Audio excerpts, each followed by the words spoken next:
मदिल एक क्या है? मदिल एक वस्त्र है, ठीक है ना। मदिल एक वस्त्र है, यानी कि मदिल एक पगड़ी का प्रकार है। अब राजस्थान के अंदर बहुत सारी पगड़ियां हैं, जैसे फूलपति की पगड़ी होती है, मदिल एक पगड़ी होती है, ठीक है ना। अलग अलग प्रकार की बहुत सारी पगड़ियां होती हैं, तो मदिल एक पगड़ी का प्रकार है, इस बात को ध्यान रख लेना। ये वन लाइनर क्वेश्चन इस प्रकार से आता है, तगड़ी शरीर के किस अंग में पहना जाता है? जत्थन कद भी अगर आभूषण याद को नहीं हुए, काफी ऐसे विद्यार्थी होते हैं जिसको आभूषण याद को नहीं होते। आभूषण याद नहीं होते ना, तो सबसे पहले आप क्या करो, आपके कोई क्लासमेट थी जिसको आप पसंद करते थे, पहले तो उसका डायग्राम बनाओ। और जिसको आप पसंद करते हैं, आपकी पसंद कैसी होगी वो मुझे पता होगा। जिसका नाक छोड़ा होगा, मुंह ऐसा होगा, ऐसे लटूड़े उसके होंगे जो ऐसे बिखरे हुए होंगे, ठीक है ना, वो ऐसी कोई बोली बाड़ी छोरी होगी, उसका पहले क्या बना दो। और आज की छोरियाँ पतली पतली होती है, ऐसी उसके टांगे और ऐसी उनके हाथ होंगे। ए भाई क्या हो रहा है, ये ए इस प्रकार से, ठीक है ना। ठीक है, फिर आपको याद नहीं होगा तो उसके अंदर उसका नाम लिखो, जो भी एक्स वाई जेड उसका नाम होता है। जैसे राजस्थान में कहते हैं जानूड़ी, तो आपने उसका नाम लिख लिया जानूड़ी, ठीक है। अब क्या करो, उसको एक एक आभूषण पहनाने की कल्पना करो कि अगर ये मेरे पास होती तो भाई मैं इसके एक तो करवाता था बोर, बोर करवाता, तब कभी उसका मन नहीं होता तो उसको कहता तू रखड़ी पहन भाई अपने, क्या पहन, रखड़ी पहन, तू रानी बना के रखेंगे, तू मेमंद पहन है, तेरा शीश खाली नहीं रखना चाहिए, तू शीश फूल पहन। कौन सा फूल पहन? शीश फूल पहन। इसी प्रकार कान के, इसी प्रकार हाथ के। तुम लिखो, याद नहीं हुए मजाक पड़ी गया, लिखो याद नहीं हुए तो मजाक है क्या? हाँ, हम तो ऐसे याद करते थे, अब आपका तरीका क्या है हमें पता नहीं है भाई। हमें तो कभी भूला नहीं कि हमने उनके लिए, जब हमारी नौकरी लगेगी तो वो गाना गाते ना, जब नौकरी मिलेगी तो क्या क्या करोगे, ठीक है ना। तो भाई नौकरी मिलेगी तो हम करवाएंगे आपके बिल्कुल कमर के अंदर, कमर कहाँ गई, भाई कमर कहाँ गई, कमर ये रही, कमर कमर कहाँ गई, मान लेते हैं यहाँ कमर है, ठीक है ना। तो हम कराएंगे कमर के अंदर तगड़ी, ठीक है ना। हम क्या करेंगे, कमर के अंदर यहाँ पर एक तगड़ी आभूषण कराएंगे। कौन सा आभूषण कराएंगे? तगड़ी। तो ये इस प्रकार से याद करने, आंवड़े पहना दोन या रमजोड़ पहना दोन, वो पहना दोन, ठीक है ना, मजा आएगा, याद हो जाएगा। और इसी प्रकार तगड़ी हम सीधा कमर के अंदर करके राइट आ जाएंगे कि बनी बना सो फेरा में जगड़ी, क्यों नहीं लाया हमारे सोना की तगड़ी। तो भैया सोना की तगड़ी होती है, इस प्रकार से आपको याद करेंगे, मजा आ जाएगा। अब घर बैठे करें पटवार, वीडियो, जेल प्रहरी जैसी राजस्थान की प्रतियोगी परीक्षाओं की दमदार तैयारी। डाउनलोड करें उत्कर्ष ऐप। और घर वाले भी शक नहीं करेंगे, और आप बिल्कुल मेवाड़ के शासक सावंत सिंह की तरह याद कर लेंगे। सावंत सिंह रसिक प्रिया से प्रेम करता था, तब रसिक प्रिया एक बार सावंत सिंह को ब्लॉक कर दिया कि बावड़ी भूत, ब्लॉक कर दिया उसको। अब सावंत सिंह मन में बैठा बैठा क्या करता था, बोला मुझे रसिक प्रिया देखे बिना नींद नहीं आती। जैसे आपको ना भी नौकरी लगे बिना नींद नहीं आती, आपको रात को भी सपने में नौकरी आती है, उसको भी नींद नहीं आती थी। उन्होंने कहा यार पेंटिंग बना दे, यहाँ से ऐसे पेंटिंग करके डाल दे रसिक प्रिया, ले भाई देखता रहे तू। अब लोग भी शक नहीं करेंगे, ठीक है ना। तो आप कल्पना कर सकते हैं, कभी कल्पना करता है, ठीक है ना। तो फिर सावंत सिंह रसिक प्रिया को कहते हैं कि रसिक प्रिया ब्लॉक मत कर, ब्लॉक कर है, मैंने अकेले बात थोड़ी की, कहीं आपने भी की है, ताली हाथ से बचती नहीं, दोनों हाथ से बचती है। तब वो कहता है कि गलत है तुम भी कहीं ना कहीं, मगर ऐसा जुल्म हमसे तो होता नहीं, मतलब ब्लॉक करना हमसे नहीं होता है। गलत थे तुम भी कहीं न कहीं, ऐसा जुल्म हमसे तो होता नहीं। और इस कौन समझाए नादान जाना को कि बात कम करने से प्यार, बात नहीं करने से प्यार खत्म होता नहीं। मैं तो दिन रात नहीं याद करा, तो ई बातें चित्र बना दियो बढ़िया बनी ठणी। कौन सा चित्र बना दियो भाई? बनी ठणी। तो कुछ सीखो, किन से भाई? सावंत सिंह जी से सीखो, ठीक है ना। ऐसे याद कर लिया करो भाई। आ जाओ अगला सवाल। राजस्थान में सर्वाधिक प्रतिशत वाली अनुसूचित जाति जनजाति कौन सी है? जनजातियां राजस्थान के अंदर, जनजातियों के प्रतिशत पूछा जा सकता है।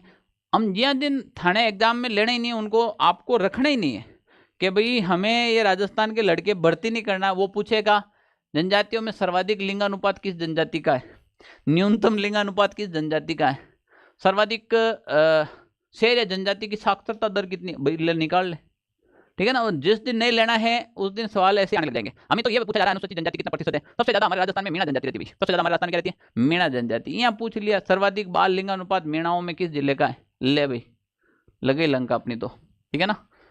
तो कभी भी ऐसा सवाल आ जाए तो फिर छोड़ने वाला ही होता है, करने वाला नहीं होता है। राजस्थानी संस्कृति में खपटा क्या होता है?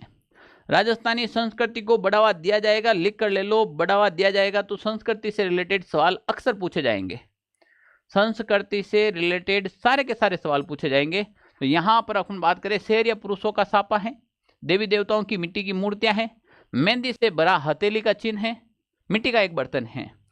तो जिन लड़कियां नहीं आवे तो लड़कियां तो सीधा मेहंदी देखते ही वो दीवानी हो जाती है और खो जाती है, फिर पेपर गया भाड़ में, वो फिर सपने देखने लग जाती है।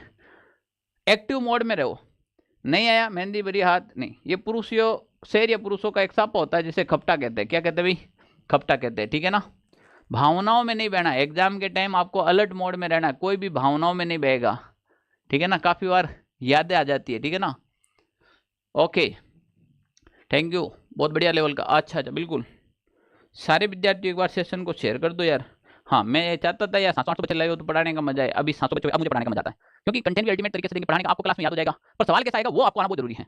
अब राजस्थानी संस्कृति के बारे में, अब एक दिन अगर राजस्थानी संस्कृति के बारे में सवाल अगर ढोलियो क्या होता है, ढोलिया, ढोलिया क्या होता है, अब इनके बहुत सारे अर्थ निकालने लगे। ढोलिया क्या होता है, क्या एक जाति विशेष है? तो कोई कहेंगे यार ढोली जाति होती है हमारे यहाँ पर, हो सकती है। क्या एक शराब का छोटा पावा है, शराब का छोटा पेक है, बिन्ने भी आप ढोला क्या करा, ये एक चारपाई है। हम बताओ भाई, लो मैंने आपको 3 ऑप्शन दिया, बताओ ढोलिया क्या है? ये राजस्थानी शब्दावली है, ठीक है ना। तरुणा सोलंकी ने ये दे दिया भाई, खाट चारपाई है। तो राजस्थानी भाषा में ढोलिया चारपाई को कहा जाता है, ठीक है ना। हम कोई कहते हैं ढोला यानी कि दूल्हा है, ढोलिया यानी कि दूल्हा। तो ध्यान रख लेना, ये एक चारपाई है। खाट होता है, चारपाई होता है, उसे राजस्थानी भाषा में ढोलिया कहा जाता है। क्या कहा जाता है? ढोलिया कहा जाता है, ठीक है ना। क्लियर? तो ऐसे सवाल आपके एग्जाम में पूछे जा सकते हैं, ध्यान रख लेना। राजस्थान में गोला, गोला क्या भाई, गोला है, दारोगा है, चाकर है, चेला है, हैं? कोई बात करे बेटो, बात करते के वो अपनो चेलो है, कहीं कोई बात करे या काम निकाले अपनो चेलो यार, इनो काम कर दीजो, ठीक है ना। ये अपना दारोगा जी है, क्या है? दरोगा। तो भाई ये जो अभी जो सब इंस्पेक्टर होता है ना, सब इंस्पेक्टर पद को दरोगा कहा जाता है। क्या कहा जाता है? दरोगा। तो हम अब नौकरी की वैल्यू तो अब बढ़ी है। पहले तो लोग नौकर बनना पसंद ही नहीं करते थे। जब उस समय मीणा जाति के लोग चौकीदार मीणा होते थे, वो चौकीदारी करते यानी नौकरी करते थे। तो अब वो बेचारे नौकरी करते थे, इसीलिए सबसे ज्यादा मीणा जाति आज की नौकरी में सबसे ज्यादा मीणा जाती है। अब उनको कहा जाता है आरक्षण वगैरह। आरक्षण तो पहले नहीं थे, उससे पहले भी बेचारे लगने लग गए थे मीणा। तो क्या आरक्षण भील को नहीं मिला? आरक्षण शेर जाति को नहीं मिला? आरक्षण सभी समुदाय को मिला, सभी जनजातियों को। फिर भी मीणा क्यों लगते हैं? क्योंकि मीणा शुरू से चौकीदारी यानी कि नौकरी करते हैं। अब उस समय तो नौकरी आप लोग करते नहीं। ये जो दारोगा था ना, ये दारोगा नौकर है, जनता का नौकर है। अब इसका रुतबा बढ़ गया, खोप हो गया अंग्रेज सरकार आने के बाद। तो अंग्रेज सरकार ने इसका खोप तेज कर दिया, इसलिए पद की वैल्यूएशन बढ़ गई, या ऐसे ही बढ़ गया, सब इंस्पेक्टर बोलने लगे। गोला, दारोगा, चाकर, ये सब घरेलू दासों के लिए प्रयोग किया जाता है। जो घरेलू के अंदर दास दासी होते थे, इसके लिए प्रयोग करते थे, ठीक है ना। तो ध्यान रखना, ये घरेलू। अब यहाँ पर पुलिस कर्मियों के लिए देखो, सी राइट आंसर करेगा, बावड़े मर जाओगे मेरे हाथ से। जिसने भी सी आंसर किया है वापस ही कर दे। सी कैसे होगा यार? हैं? सी नहीं होगा, पुलिस कर्मियों के लिए कैसे होगा? घरेलू दास के लिए प्रयोग किया जाता है। गलती सुधारो, अभी सुधारो यहीं पर, ठीक है ना। कवि सूर्यमल मिश्र ने अपनी पुस्तक वीर सतसई में किस भाषा का प्रयोग किया गया है?